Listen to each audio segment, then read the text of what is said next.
Isang mapagpalang umaga sa ating lahat, mga kapatid ko kay Kristo, mula sa The Solid Rock Morning Devotion.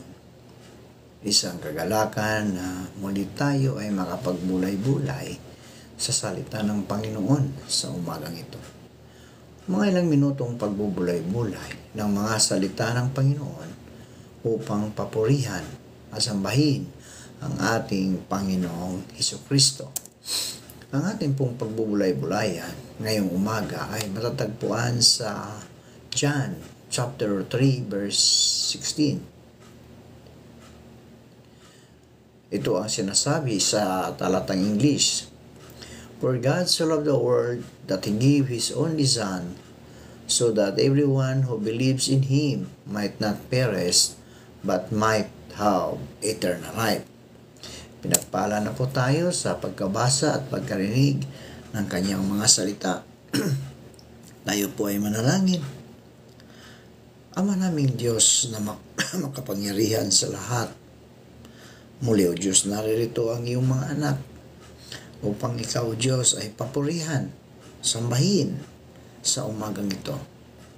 Maraming salamat o Diyos sa isang gabing nagdaan sa aming mga buhay na kami iniingatan mo sa aming pagtulog. Binigyan mo kami ng magandang kapahingahan, Panginoon, magandang tulog upang ang aming mga katawan ay muling ma-recharge mula sa maghapong pagtatrabaho, Panginoon. Maraming salamat o Diyos sa muli mong paggising sa amin, sa muli mong pagbibigay ng buhay, ng lakas at ng karunungan.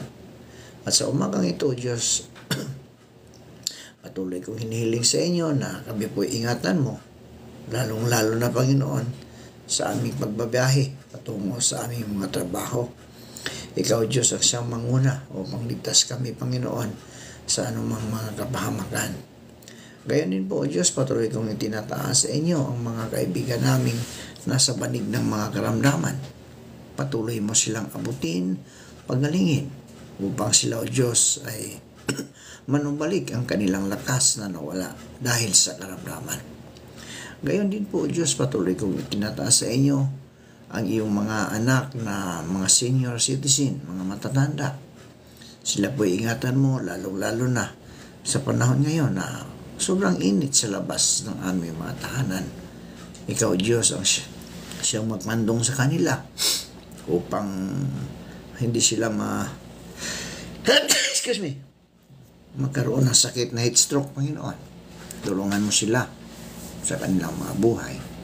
Panginoon Isus, patuloy ko rin tinataas sa inyo ang aming mga kaibigan na nasa ibang bansa nagtatrabaho. Patuloy mo silang ingatan, O Diyos, at patuloy mo silang gabayan sa kanilang mga trabaho, Panginoon. Layo mo po sila sa mga pagsubok, sa mga tukso, bagos sila po ay iyong proteksyonan sa mga pagsubok, Panginoon. Maraming salamat, Panginoon, sa mga katugunan sa aming mga panalangin. Sa pangalan ni Jesucristo na aming Diyos at tagapagligtas. Amen. So, ang pamagat ng ating pagbubulay-bulayan ngayong umaga, mga kaibigan ko, ay ang pag-ibig ba ng Diyos ay may kondisyon o walang kondisyon? No? May kondisyon ba o walang kondisyon? Malinaw na ang pag-ibig ng Diyos ay walang kondisyon, mga kaibigan. Gaya ng inilarawan sa Biblia, dahil ang kanyang pag-ibig ay kanyang ipinadama sa kanyang pinag-uukulan ngayon.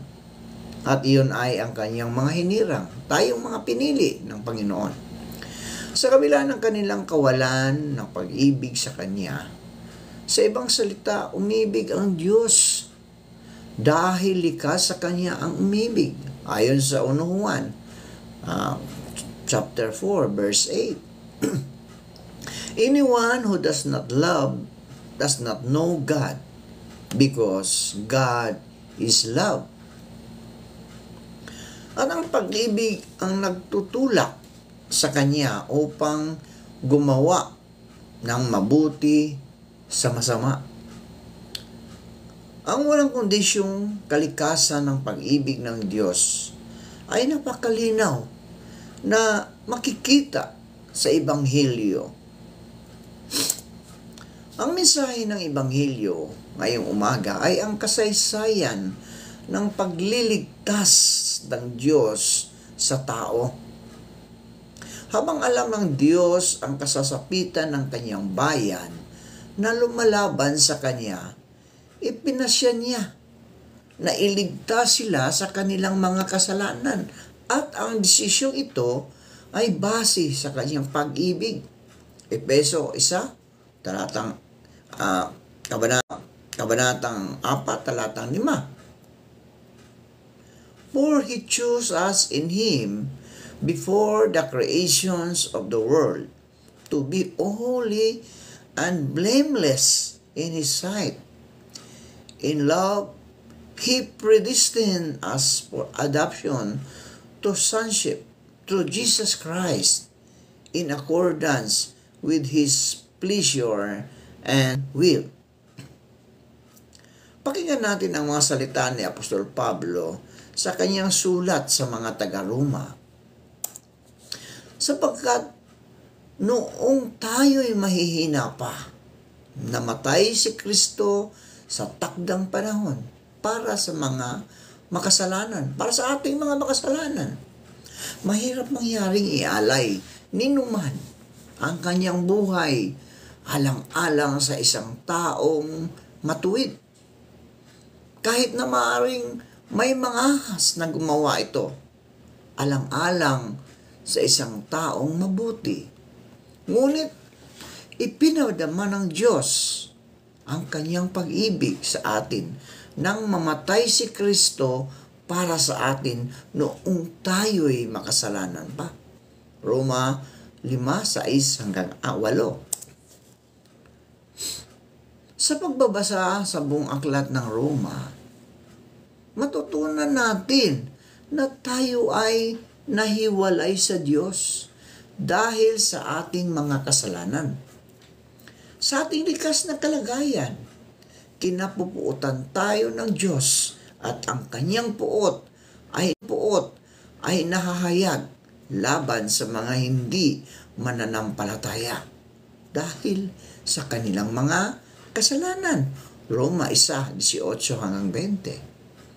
For the wrath of God is revealed from heaven against all ungodliness and unrighteousness of men, who by their unrighteousness suppress the truth. For what God can be known about God is plain to them, because God has shown it to them. For His invisible attribute, His eternal power and divine nature have been clearly perceived ever since the creations of the world. In the things that have been made, so they are without excuse. Tinanggihan natin ang Diyos at ibinigay niya tayo sa ating mga kasalanan. Matutunan din natin na lahat tayo ay nagkasala at walang sinuman ang karapat-dapat sa kaluwalhatian ng Diyos ayon sa Roma 3:23. For all have sinned and fall short of the glory of God. At walang sinumang humahanap at walang sinuman ang gumagawa ng matuwid sa kanyang paningin. Roma 3:10-18. There is no one righteous, not even one. There is no one who will understand. There is no one who seeks God. It continues. All have turned away. They have together become worthless. There is no one who does good, not even one. Sa kabila ng puot ng Diyos sa atin, mga kaibigan, dahil sa ating mga pagkakasala at sa hindi natin pagkilala sa Kanya, na siyang dahilan kung bakit perfectong makatarungan ang Diyos na lipulin tayong lahat. Ipinadama ng Diyos ang Kanyang pag-ibig sa atin ng Kanyang ibigay ang kanyang kaisa-isang anak na si Hesukristo bilang pampalubag loob, pampawi sa makatarungang puot ng Diyos sa ating mga kasalanan. Hindi naghintay ang Diyos na magpakabanal tayo, mga kaibigan. Hindi naghintay ang Diyos magpakabanal tayo bilang kondisyon sa pagtubos sa ating mga kasalanan.